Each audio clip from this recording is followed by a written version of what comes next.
how long is the course? The course is around 5 hours. Yeah. We walk through the model. We go into more detail as well. So there's not so much about the theoretical underpinnings of it. People can go and learn that. I can give resources for that as well. More about the specific sort of things. So they would often call it say and do behavior. So things people say or things they do. And really being able to fine tune where somebody is on both of those spectra there. And then we go into quite a deep dive for each of the styles. So I'll talk about how I would adapt the case history for each of the 4 styles, how I would adapt my approach to the examination. Even things like the way I go around, do I walk and talk or do I stop and explain what this thing was? Am I saying more or less during the examination itself?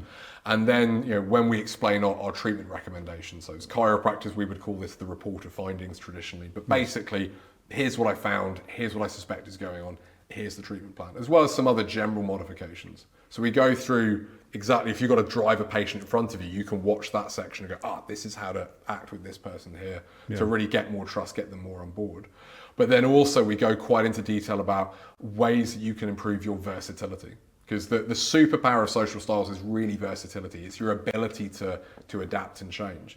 And some people will be more versatile than others. You can be more versatile in one of the spectrum than the others. So although I'm naturally a bit more on the driver style, early on in my career, I thought a good practitioner was somebody who was expressive. I didn't use the language, I didn't know about the model then, but looking back, I can see that's what I was trying to do. I was trying to be more emotionally expressive. I was trying to gesture a bit more. So I got quite good at practicing moving up and down. I never thought about ask versus tell assertive. It was only when I discovered social styles that I realized, I've ignored the horizontal one.